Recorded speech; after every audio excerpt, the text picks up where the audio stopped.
Assalamualaikum warahmatullahi wabarakatuh, and hi everyone. My name is Nur Suhada binti Muhammad Sah, and together with my teammates Amar Fahim, Muhammad Abdullah and Farah Avrina will share with you guys a topic entitled Green and Sustainability Aspect in Chemical Industry. So these are the content that we are going to share with you guys. The first is what is green chemistry and sustainability. Second one is history of green chemistry. The third one, role of green chemistry. The fourth one, importance of green chemistry. The fifth is recommendation, and lastly, conclusion. My name is Nur Suhada, and I will explain the introduction part, which consists of the definition of green chemistry and sustainability, the advantages of sustainable chemistry for society and environment, and lastly, history of green chemistry. First of all, do you guys know what is green chemistry? So, let me explain to you guys. Green chemistry is a set of principles that minimize or completely avoids the use or production of hazardous compounds in the development, production, and the application of chemical processes. Green chemistry, also known as clean chemistry, benign chemistry, and also sustainable chemistry. Green chemistry also covers all aspects of chemical products life cycle, including its creation, use, and final disposal. In other words, we can say that green chemistry is the application of chemical techniques to lessen or remove feedstock product, byproducts, solvents, and reagents that are harmful to human health and the environment. Next, what is sustainability? Sustainability can be defined as meeting the requirements of the present without compromising the needs of the future, and also ensuring a balance between economic growth, environmental protection, and social well-being. There are three types of sustainability, which are environmental sustainability, economic sustainability, and social sustainability. Now, let me briefly explain to you guys the three types of sustainability. The first one is environmental sustainability, which means to emphasize biodiversity preservation without sacrificing economic and social advancement. For example, avoiding the use of plastic but to keep the ocean clean, planting trees to help protect the environment, and also biking or walking and using public transportation. The second one is economic sustainability, which refers to the organization's capacity to responsibly manage its resources and produce long-term earning. For example, air-to-water innovations. This is one of the most exciting examples that is involving emerging technology that can extract water from the air. And the last one is social sustainability, which is identifying and managing business impacts, both positive and negative, on people. Example of social sustainability is education, community outreach, social equity, fighting poverty, and also workplace diversity. Next is the advantages of sustainable chemistry towards society and environment. The first one is avoiding the use of persistent, bioaccumulative, toxic, and otherwise hazardous materials. Next, using renewable resources and decreasing consumption of non-renewable resources. The third one is minimizing negative environmental impacts of chemical processing and manufacturing. And the last one is providing technologies that are economically competitive or advantageous to industry.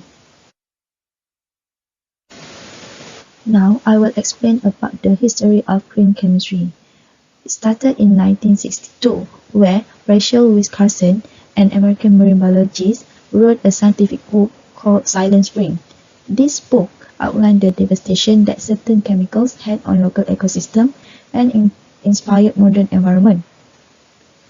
And in this book, she believed that some problems of conservation were caused by synthetic pesticide, which is dichlorodiphenoyl trichloroethane, which is commonly known as DDT. It described the harmful effect of pesticide on the environment. Even though her book was met with fierce opposition, especially by the chemical companies, it spurred a reversal in national pesticide policy, which causes to a nationwide ban on DDT and other pesticides. So her book served a wake-up call for the public and scientists alike and inspired the modern environmental movement. Move on to the 1970s, where President Richard Nixon established the U.S. Environmental Protection Agency, which is EPA, as a result from a high awareness of environmental toxins and their effects on people's daily life. This organization was created with the primary purpose of defending public health and the environment. And its first major decision was to ban the use of DDT and other chemical pesticides. Then, in 1990, the Pollution Prevention Act passed.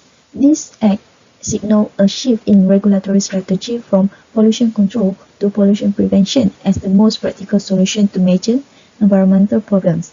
Kenneth G. Hancock, the NSF, which is National Science Foundation chemistry director at that time, strongly supported this policy as an economically sensible one. Chemists from all around the world concurred that this may stop the trend of industrial pollution of the environment. A significant article, Chemistry for a Clean World, and other publications on the topic were published in the early 1990s by the Chemistry Council of the European Community. Later then, in 1991, Paul Anastas, the father of green chemistry, coined the green chemistry term. The EPA Office of Pollution Prevention and Toxin Staff planted the seed for fruitful cooperation between the public sector, private sector, and academic institutions. And then in 1997, Dr. Joe Green, a retired 20-year EPA employee, and Dr. Dennis Harrison formed the Green Chemistry Institute, GCI, in the same year, as a stand-alone non-profit organization with the goal of advancing green chemistry. Then, in 1998, the groundbreaking book, which is Green Chemistry, Theory and Practice, by Paul Anastas and John C. Warner was published. This book, 12 Principles of Green Chemistry, set forth a philosophy that was declared that motivated academic and industrial scientists at the same time and continues to guide the green chemistry movement. Let's continue to the role of green chemistry. Meet Dr. Green, a scientist dedicated to finding a suitable solution in the field of chemistry. Hello, I'd like to talk to you about the role of green chemistry in shaping a better future. Traditionally, chemistry has a negative impact on the environment, causing pollution and harm to both planet and its inhabitants. But with a green chemistry, we have a new approach, one that considers the entire life cycle of chemical product from its creation to its disposal. These are some activities that negative impact on the environment. So, the role of green chemistry toward industry, toward environment, toward economy. Green chemistry promotes the use of renewable raw materials to create a sustainable future and minimize the negative impact of chemical processes on the environment. Renewable raw materials are resources that can be replenished naturally and continuously, such as plant-based material and biomass. By using this, green chemistry helps to conserve finite non-renewable resources, reduce greenhouse gas emissions, and decrease dependence on the fossil fuel.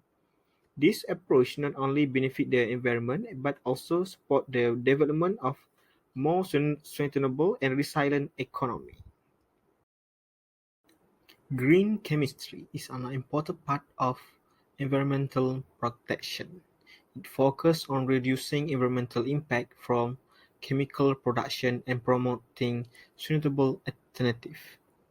Green chemistry helps reduce the amount of hazardous material used in production and decrease the amount of waste and emission being generated by industrial process. It also promotes the use of renewable resources, energy efficiency, and waste reduction, creating a more suitable system for the environment. Next, green chemistry on economy. It helps to reduce costs associated with the production, while also creating a more sustainable and eco-friendly system. By reducing hazardous material and waste, Green chemistry helps to reduce the cost and the disposal of hazardous material. The use of renewable resources and energy efficiency can help to reduce the cost with the production. Next, it also possible to reduce costs with the production and create a more suitable and economical viable system. That's all my part for the role of green chemistry. Let's proceed to the next presenter. Chemistry plays a major role in modern life, from the production of fuels, foods, and clean drinking waters to pharmaceuticals, cleaning agents, personal care items, and a wide range of other products. It has made a significant contribution to society by providing fertilizers and agrochemicals, materials, as well as employment.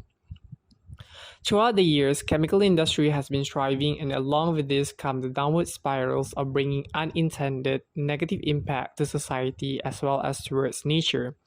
Such in the case of Bhopal disaster in 1984, an accident in which chemical leak in Bhopal, Madhya Pradesh state, India, and was dubbed the worst industrial accident in history at the time. Thus, to avoid cases like this, green and sustainable chemistry in the chemical industry should be introduced and plays a role for the greater of mankind.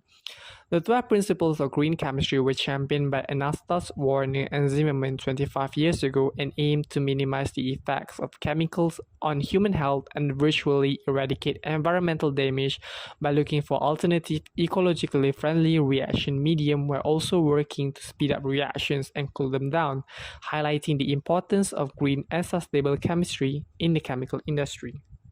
The importance of green and sustainable chemistry in the chemical industry is reducing and ultimately preventing harmful and toxic waste. Green chemistry prioritizes the prevention of waste rather than cleaning up or treating the waste after it has been created. Waste generation has increased massively around the world in recent decades, and it is impossible to have zero waste in any given circumstances. According to Statista, by 2050, the amount of municipal solid waste generated globally will have grown by nearly 70% to 3.4 billion metric tons. This is due to a variety of factors including changing consumer buying patterns, urbanization, economic expansion, and population growth. Despite this, fewer than 20% of waste is recycled each year, with vast amount remaining dumped in landfills. One of the methods discovered to reduce waste is through green chemistry. An exciting discovery led to reduced carbon footprint through polystyrene recycling, using carbon dioxide that is released through industrial processes as waste to the atmosphere and contributing to the greenhouse effect.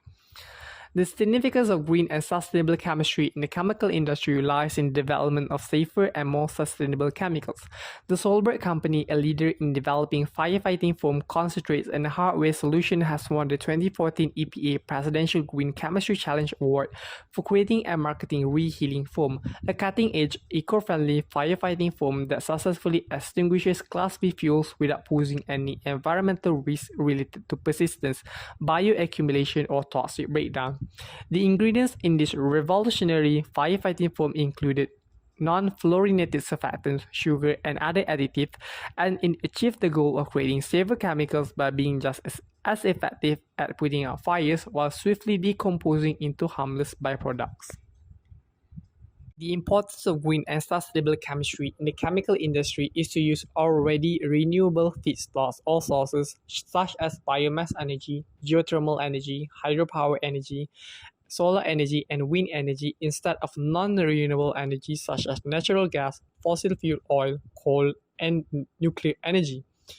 This is done to prevent the increasing depletion of finite resources such as fossil fuels, which are used to produce carbon-based chemicals and materials, and to reduce the negative effect of chemical products onto environment and their health risks. BioAmber has created an integrated system that uses the fermentation of glucose rather than petroleum feedstocks to produce substantial commercial quantities of succinic acid. This is the first time a chemical obtained from fermentation has been used in place of a chemical derived from petroleum. There are 3 recommendations that we provide, which is sustainability education, renewable fuels, and also the effect of toxicology. The first recommendation is sustainability education. An improvement in terms of sustainability education is required in every level of education, including informal and formal education. There are a lot of advantages we obtain from the exposure of the sustainability ideas through education and also practical.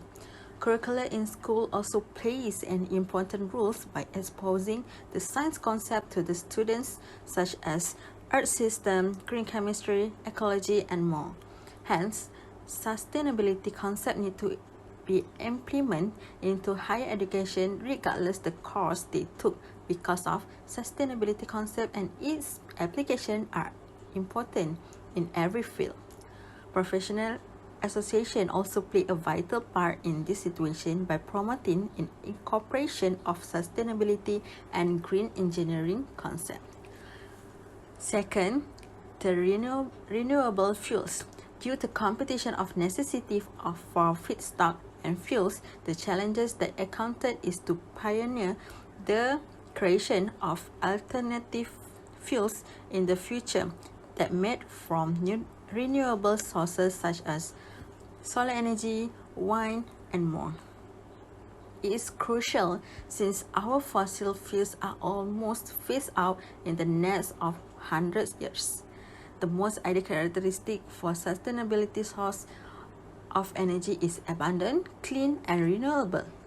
Thus, we need to improve the storage system for electrical power that generates from solar energy, and also reduction of cost in production photovoltaic system. And for the last recommendation is the effect of toxicology. The knowledge of the toxicological outcome and impact of all chemical inputs and outputs is major challenges for chemists in order to successfully develop green and sustainable chemistry and engineering approaches. Hence, it is necessary to develop crucial methods for a better understanding of how chemical and chemical combination behave in both the environment and also on human. Chemicals like pesticides and biocides are also evaluated scientifically before being put on the market to make sure they are safe for people, pets, and also the environment. In conclusion, green chemistry, which includes the creation and use of less harmful material, is chemistry for the environment. It is based on the 12 green chemistry principles. Industries and governments from all around the world are collaborating with green chemists to change the economy into one that is sustainable. Green chemistry plays a big role in helping protect our health and our environment, and might be the next social movement that unites people from all walks of life and pave the way for the development of a civilization that values the environment.